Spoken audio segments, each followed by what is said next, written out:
أعوذ بالله من الشيطان الرجيم. بسم الله الرحمن الرحيم. Salam alaikum wa rahmatullahi ta'ala wa barakatuhu. Que la paix soit avec vous, où que vous soyez, qui que vous soyez.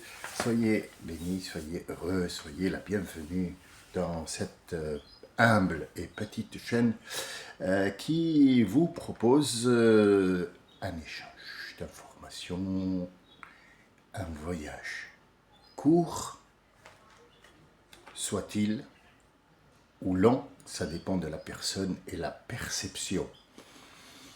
J'ai reçu un commentaire qui m'a fait énormément plaisir et je ne croyais pas, honnêtement, avec tout le respect que je dois à tout le monde, qui est une personne, alors je ne sais pas si c'est une femme ou c'est un homme, mais honnêtement, il m'a fait un de ces plaisirs, vous n'avez même pas idée. Il a écrit un commentaire très court, très beau et surtout, très très complet. C'est peut-être ma récompense, je ne sais pas du tout, mais je l'ai pris comme étant une récompense.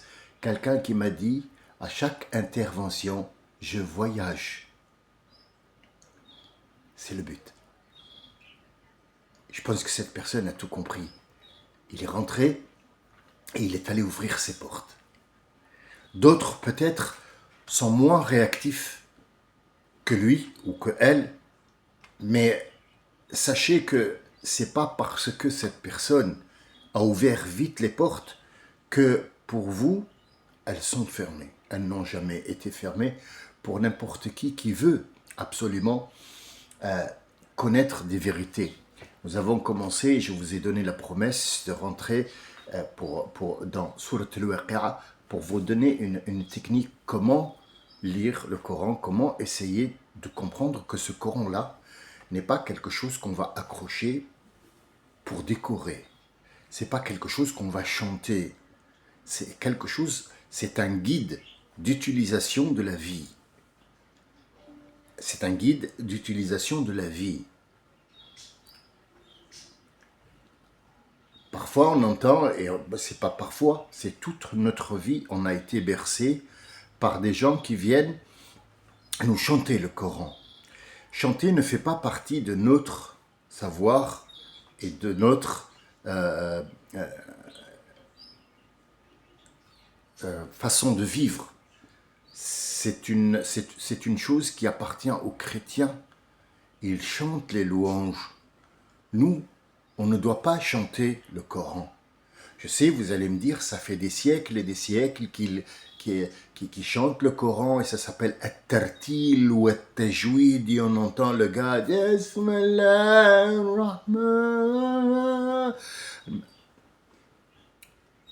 notes. Maqam al-Nahawand, Maqam al-Hijaz, Maqam al-Fazzani, Maqam je sais pas quoi. Et chacun apporte une voix et puis c'est comme si on avait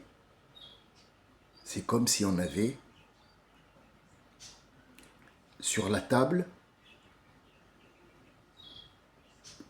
un millier de billets de banque roses ou rouges ou jaunes qui sont des 200, 300, 400, parfois des sommes astronomiques sur la table et on va décorer avec un mur parce qu'on trouve qu'ils sont jolis.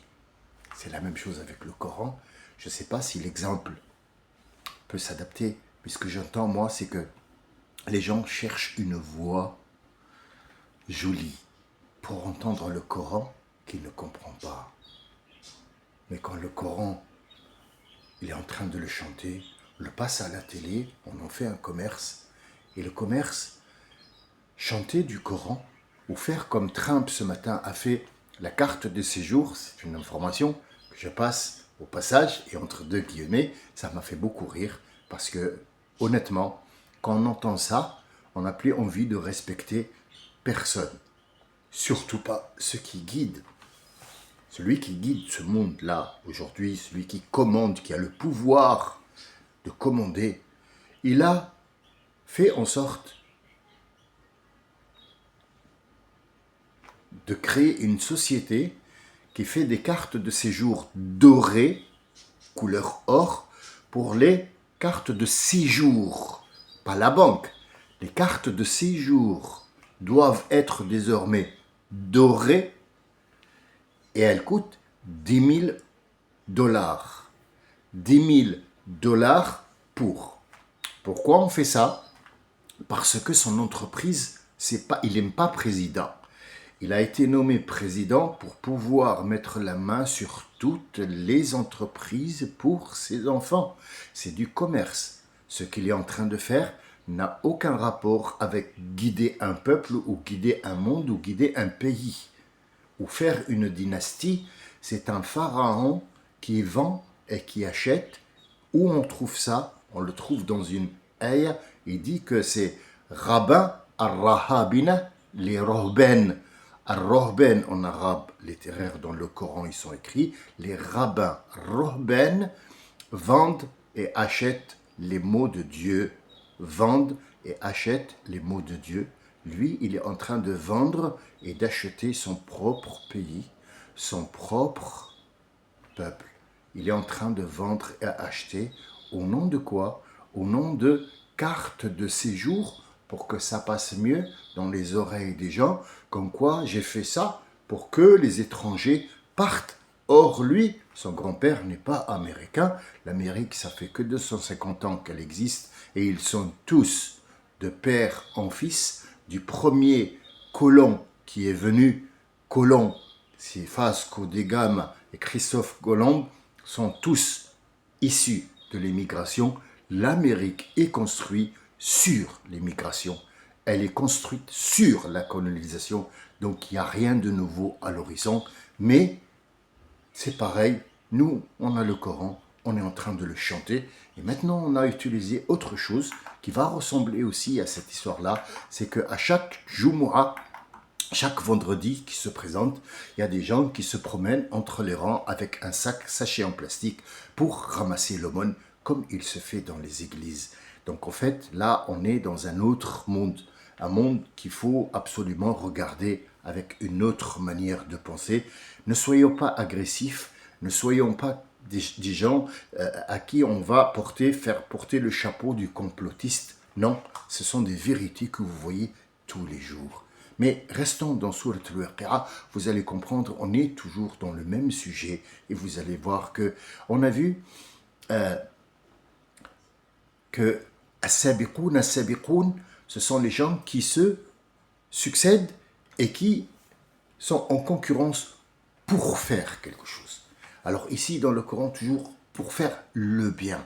Mais est-ce que le mal est évoqué? Bien sûr que oui. Il y a toujours, s'il y a du mal, il y a du bien. S'il y a du beau temps, il y a du mauvais temps. S'il y a un mal, il y a aussi un remède. Il y a toujours de pair. Tout va de pair. Donc, as-sabiqoun, ils pourraient aussi se concurrencer pour faire le mal ou pour faire du commerce. Et ici, cette sourate, elle est faite pour n'importe qui veut ou faire du commerce, ou faire une entreprise, ou construire quelque chose dans la vie. Nous avons le mode d'emploi, si il le veut. Sinon, le mode d'emploi, eux, ils l'ont pris. Et le même mode d'emploi existe dans la vraie Bible et le vrai Torah. Sachez que la Bible, le mot Bible ne veut rien dire. C'est un livre qui a été écrit par les gens. Mais la vraie, si on parle de Bible, le vrai Bible, c'est les évangiles, ce n'est pas la Bible. Parce que la Bible, M. Trump, par exemple, on y revient toujours, bien sûr, a fait une Bible où il a écrit Trump et la couverture, elle est en cuir. Et il la vend pour 600 $. Et il faut l'acheter parce que c'est Trump. À côté, des bouteilles de vin qui sont Trump, apportées dans un avion où c'est écrit Trump Entreprise. Elle est en rouge comme sa cravate et orange comme son visage. Et Inch'Allah, il découvrira la vérité, quoi qu'il arrive. Et peu importe le temps qu'il vivra, il y aura toujours un rendez-vous qui ne loupera pas du tout. Aucun de nous ne loupera ce rendez-vous-là. Et tout apparaîtra ce jour-là. Sabiqoun as-sabiqoun, on avait dit qu'ils étaient bien assis, l'un en face de l'autre, sur des sièges qui sont tissés. Vu comme ça, entendu comme ça, on parle de quelqu'un qui est en vacances. Oui, ça veut dire que si tu fais quelque chose dans ta vie, il faut que cette chose-là, tu sois à l'aise dedans. Si tu es à l'aise dedans, tu fais partie de ces gens-là. Admettons que moi, je ne fais pas d'entreprise. Est-ce que je suis concerné par cette sourate? Oui. Pourquoi? Parce que quand tu fais un travail que tu n'aimes pas, tu passeras ta vie triste. Même si tu as une paye à la fin du mois, même si tu achètes des choses comme tout le monde, tu vas faire des courses comme tout le monde. Tu vas en vacances comme tout le monde. Le jour où on va te dire debout pour aller au boulot, tu l'appelles boulot et c'est pénible. Tu arriveras à la retraite en étant avec un gros poids et tu as laissé toute ta vie derrière toi sans avoir fait attention à ce qui se passe parce que tu as fait un boulot que tu n'aimes pas, on t'a poussé à le faire. Or, Allah Azza wa Jal, ici Dieu, t'incite à faire quelque chose que tu aimes. Parce que quand tu fais quelque chose que tu aimes, tu excelles dans ce que tu fais, tu excelles, tu fais des miracles dans ce que tu fais, parce que quand tu le fais par amour, et tu te lèves le matin, tu combats ce sommeil qui t'attire pour dire il faut que je me lève parce que je vais faire quelque chose que j'aime, et tu vas l'embellir. Et c'est ce qui te demande Dieu. Embellis ta vie, tout ce que je te donne, c'est éphémère. C'est juste pour décorer seulement. Al-mal ou al-banoun, zinat al-hayat al-dunya. Vous trouverez ça dans sourate Al-Kahf, la grotte. Al-mal ou al-banoun, zinat al-hayat al-dunya. Les gens simples vont penser directement al-mal, c'est-à-dire l'argent, ou al-banoun, ce sont les enfants, c'est la beauté de la vie. Or, c'est complètement, absolument, tout à fait faux. Al-mal, je vous explique. En arabe littéraire, ça c'est une poutre. Malat, ça c'est une poutre. La poutre malat sur la gauche. La poutre malat sur la droite. Al-mal, c'est la direction où tu vas te pencher. Penche-toi sur les choses essentielles et ne t'accroupis pas sur quelque chose qui ne sert à rien. Al-mal, ce n'est pas l'argent. Ce n'est pas l'argent. Mais comme les choses qu'on fait s'achètent et s'échangent avec une monnaie, on appelle ça al-mal parce que c'est le mot qu'on a trouvé pour expliquer que cette personne a laissé l'essentiel de manger une pomme et de la déguster, il a préféré l'échanger contre quelque chose qui soit de l'argent ou autre chose qui a une valeur. Cette valeur, c'est une valeur rajoutée. La valeur de la pomme, c'est la regarder grandir, la regarder fleurir, la regarder devenir une pomme, puis après la sentir, la manger, la déguster et prendre le temps de savourer cette pomme. Ça, c'est la valeur existante, c'est la valeur de ce qu'on appelle pomme, par exemple. Quand on va la vendre, c'est une valeur qu'on a inventée. Cette pomme, elle coûte, par exemple, 1 euro. Allez, on est en 2025, on va parler d'euros, on ne va pas parler de sesterces, parce qu'on n'est plus chez les Gaulois, c'est fini. Donc, on va parler, par exemple, d'euros au dollar, ou de yens, ou de roubles, ou ce que vous voulez. Cette pomme coûte 1 dinar. Bien, alors, tu as vendu la pomme à 1 dinar, donc tu as laissé la vraie valeur, et tu es allé à une valeur que tu as créée. Cette valeur-là, il faut tous les jours la ranimer pour qu'elle reste une valeur. Tu as acheté une maison, ou tu as construit une maison, ou tu as une maison, ce n'est pas le même verbe, ce n'est pas la même phrase. Et pourtant, il y a toujours le mot maison dedans. Où est la valeur? La valeur, c'est quand tu es dans cette maison-là, dans ces murs, dans cette tôle, dans cette tente que tu appelles maison en français, sakina. Et as-sakina al-maskan, as-sakina, ce n'est pas le couteau en arabe. Sakina, le couteau, non, non, c'est pas un couteau. As-sakina, c'est la quiétude. Ça s'appelle une quiétude. Où tu loges, où tu dors, c'est une quiétude. Ça ne s'appelle pas maison. Quand est-ce qu'elle s'appelle maison? Quand elle commence à avoir un prix. Ce prix-là, ce n'est pas la valeur de la maison, c'est une valeur rajoutée que tu dois absolument entretenir pour que cette valeur, tous les jours qui est artificielle, devienne une valeur d'échange et non pas une valeur de quiétude. C'est ça la différence qu'il y a entre lire le Coran et le chanter. Donc on passe directement au reste.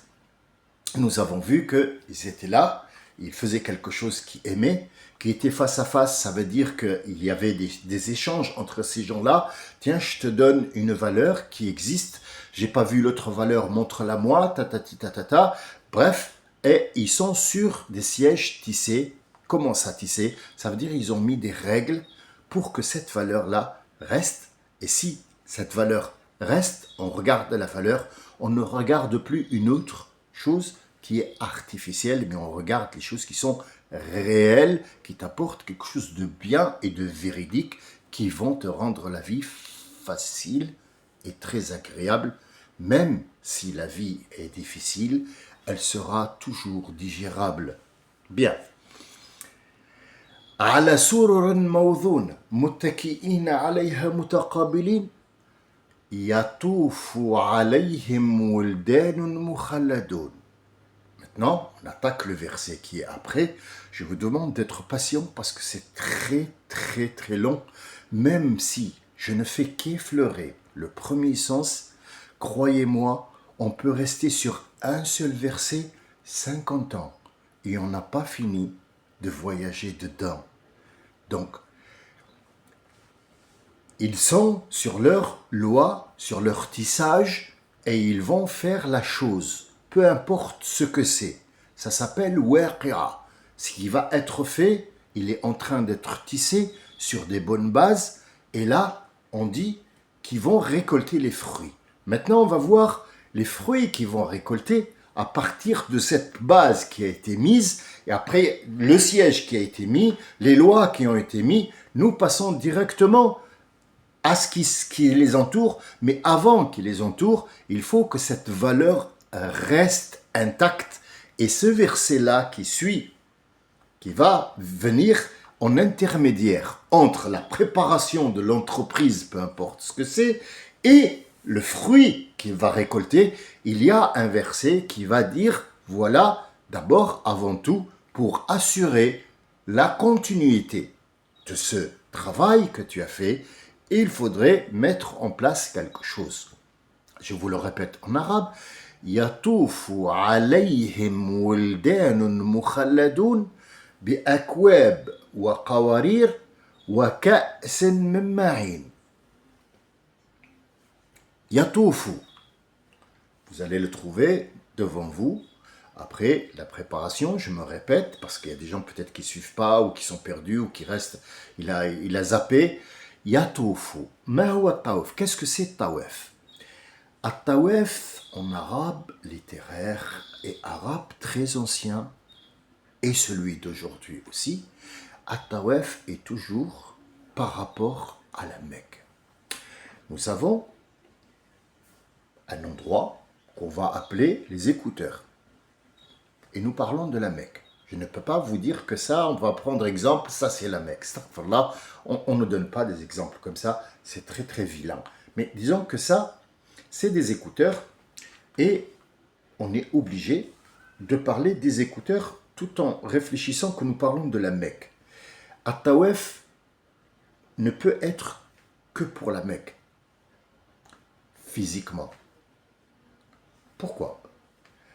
Le mot Tawaf en arabe, Tawaf, c'est tout ce qui est autour. Ta'ifatun min alladhina ma'aka. Ta'ifatun, en arabe littéraire, ça veut dire que Pharaon est entouré de gens. Trump est entouré de gens. L'imam est entouré de gens. Il s'appelle Ta'ifatun, c'est au pluriel.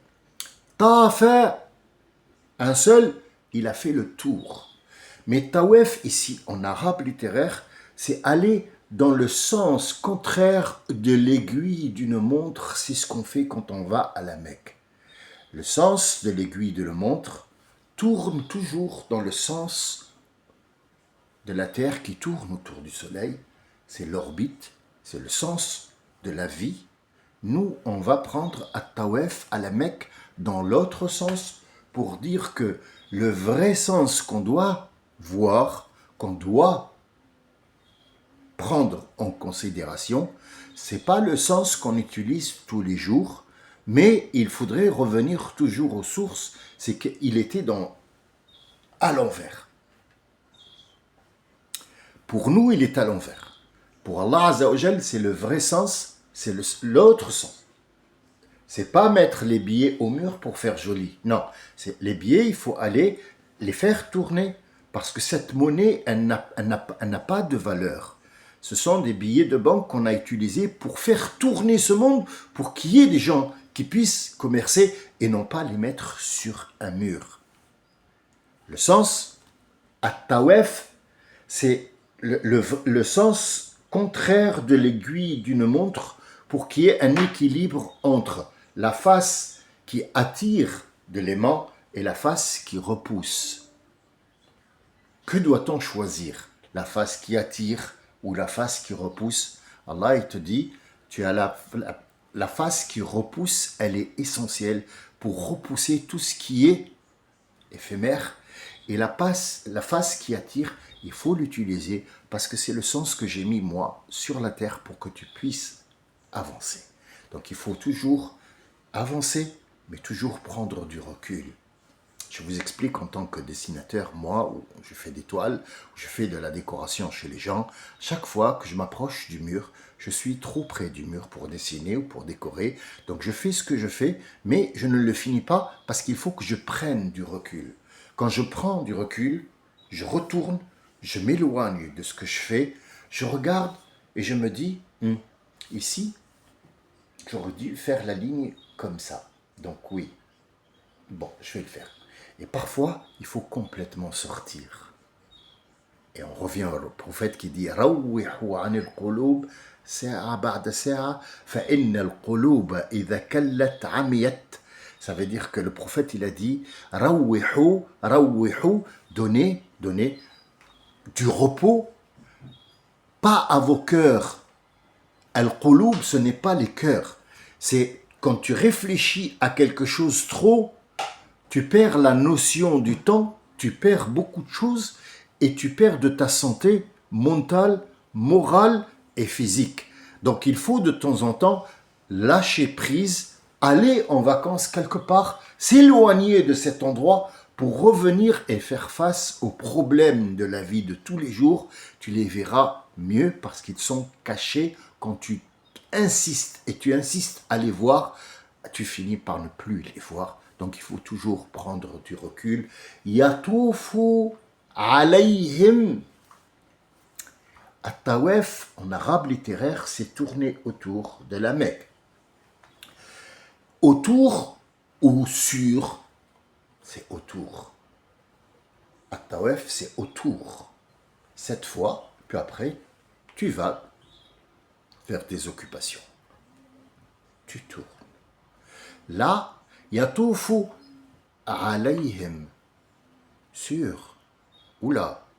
Donc là, on ne parle pas de tour. On ne parle pas de tawaf.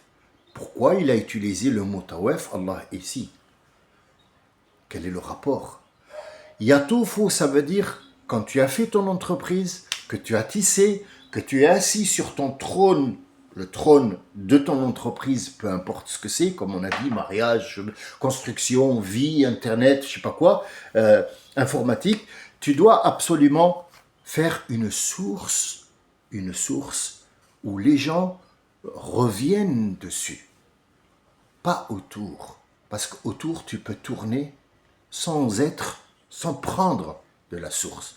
Tu peux toujours tourner autour de la source, mais tu ne boiras pas de l'eau.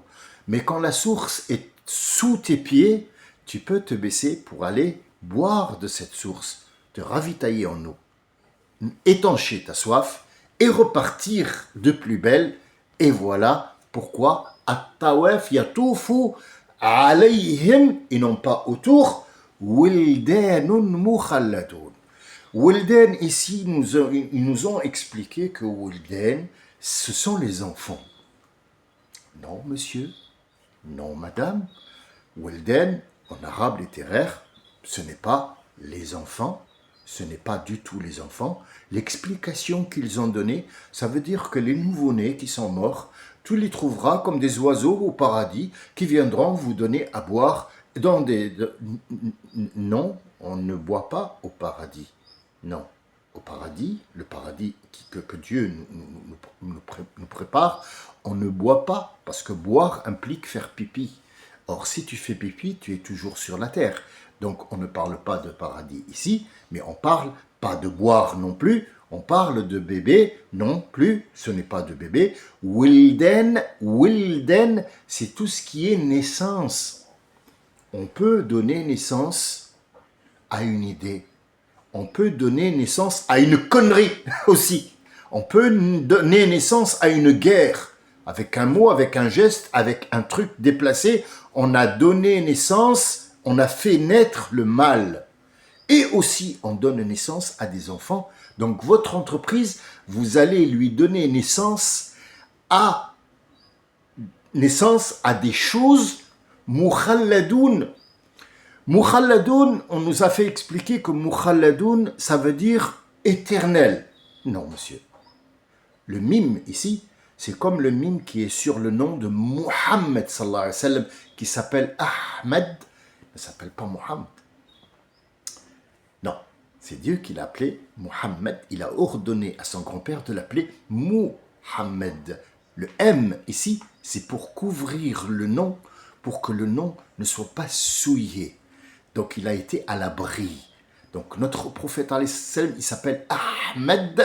Il a été écrit Ahmed dans les évangiles. Il a été écrit Ahmed dans la Torah. Mais il a été appelé quand il est venu sur terre Muhammad alayhi salatu salam, parce que tout le monde va l'utiliser dans la bouche, ce mot Muhammad. Et il y a des gens qui ne sont pas aptes à prononcer ce mot.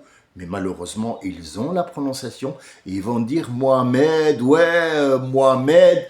Donc, pour ne pas salir le mot de Mohammed et le mettre à l'abri, on ajoute le M devant. Donc, toute chose où il y a le M devant, elle est à peu près, on va dire, à l'abri. Ça ne veut pas dire qu'elle n'est pas accessible. Non, elle est accessible. Mais les choses que vous allez faire, elles sont mukhalladoun. C'est pas éternel, mais on essaye de les donner en succession par rapport à la suite. Avec quoi?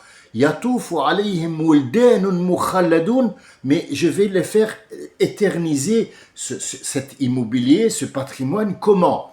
En mettant en place des choses qui peuvent faire l'entretien de cette chose-là. On entretient ce Coran pour qu'on puisse le procéder comme je suis en train de faire maintenant. Je suis en train de le mettre à l'abri tout en essayant d'ouvrir une brèche pour que les gens puissent regarder à l'intérieur et eux aussi vont ouvrir une autre brèche sans le découvrir, sans le mettre à l'air libre pour qu'il n'y ait pas des gens ou des mal intentionnés qui viennent nuire dedans. Donc on ouvre une petite brèche et on va faire en sorte de le couvrir. Wilden, c'est tout ce qui est naissance d'idées, de choses, de machins. Ce n'est pas forcément des enfants. Mukhalladoun, ce n'est pas éternel, mais mukhalladoun qui font en sorte que cette chose perdure, sachant qu'il y a un temps où elle va s'arrêter.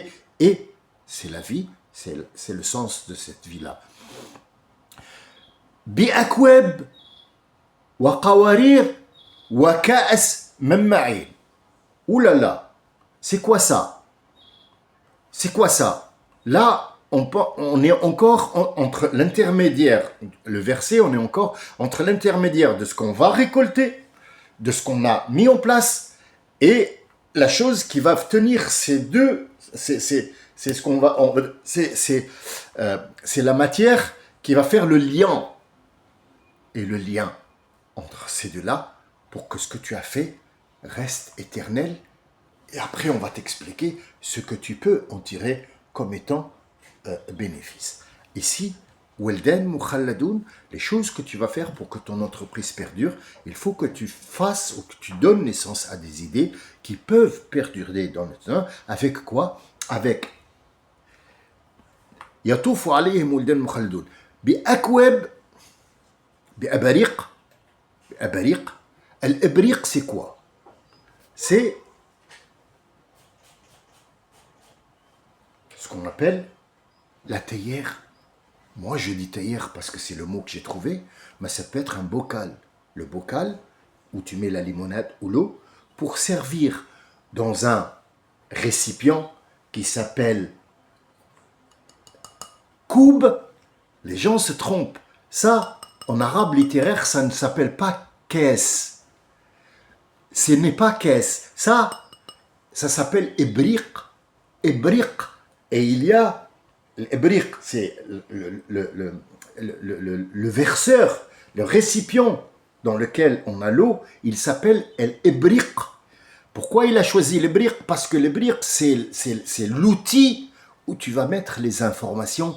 Il ne parle pas ici d'eau, il ne parle pas de vin, il ne parle pas de citronnade. Il parle de l'outil où tu vas mettre les informations. Ça peut être un ordinateur, ça peut être un téléphone, ça peut être un disque dur, ça peut être une clé USB. Je parle de mon siècle, bien sûr. Je ne parle pas d'avant, parce qu'avant, ils avaient quoi? Les hiéroglyphes, les machins, dans une pierre gravée. Ici, par exemple, moi, je vous dis, une clé USB. Peut-être que les gens qui vont venir après, ils vont découvrir autre chose qui va remplacer cette clé USB. Mais elle aura la même fonction. Ça veut dire, c'est la chose où tu vas mettre le liquide. Le liquide, c'est quoi? C'est l'eau qui a des informations. L'information, toujours l'eau, c'est l'information. Ce sont les numériques que tu vas mettre pour garder ce que tu as fait en place. Donc le savoir-faire et le savoir-être qu'on nous propose aujourd'hui dans les formations, savoir-être, savoir-faire pour faire une entreprise. On l'a devant nous, on l'a, il est là, il faut lire, le lire seulement. On a l'ébir dans un coub, ça s'appelle coub. Un verre, en français, ça s'appelle coub. Mais il faut préciser, est-ce que c'est un verre d'eau? Donc l'eau qui est dedans, c'est elle qui s'appelle en arabe littéraire caisse. Caisse, dans l'arabe parlé de tous les arabes du nord africain jusqu'à en Arabie Saoudite, tout le monde, quand tu dis caisse, va t'apporter un verre vide. Or, le verre vide s'appelle koub. Koub, c'est l'outil dans lequel tu vas transphaser l'eau qui est de la banque. Tu ne vas pas retirer tout ton eau et puis le remettre. Non, tu vas te servir à chaque fois de ces informations dans un autre récipient qui est petit, de la taille de ce que tu peux prendre. Ça veut dire ne puise pas dans tes trucs plus que tu ne peux. Ne puise pas dans ton puits de l'eau, sauf l'eau dont tu as besoin. L'autre doit rester dans le récipient. Pour que ton entreprise dure et perdure, il faut que tu fasses une source dans laquelle les gens reviennent dans l'autre sens, et tu dois te servir d'outils pour mettre cette source-là et te servir dans un autre outil où tu peux déguster. Menma'in. Menma'in, c'est déguster. Pas dans le sens boire, c'est sucré, amer, c'est citronnade. Non, déguster le fruit de ton labeur. Et maintenant, je vais passer de ce verset-là aux versets qui vont suivre pour te donner la récompense de ton fruit avant que tu sois mort, je vais t'expliquer ton entreprise à laquelle tu as fait tout ça, qu'est-ce qu'elle va donner comme fruit, qu'est-ce que toi, tu vas d'abord prendre comme fruit de cette entreprise que tu as fait, quand tu as tissé, quand tu étais à l'aise, quand tu as fait quelque chose que tu aimes, quand tu as été en concurrence pour faire du bien. Voilà ce que tu vas récolter et voilà ce que tu vas pas récolter si tu ne fais pas ça. Je m'arrête aujourd'hui ici. Je vous laisse avec votre verre, avec l'eau qu'il y a dedans, avec le verseur et je passerai, Inch'Allah, à l'autre après. Bi'idhnillah ta'ala. Assalamu alaikum wa rahmatullahi ta'ala wa barakatuh. Soyez heureux, soyez aware, comme dit Jean-Claude Van Damme, que Dieu nous le garde. Salam alaikum.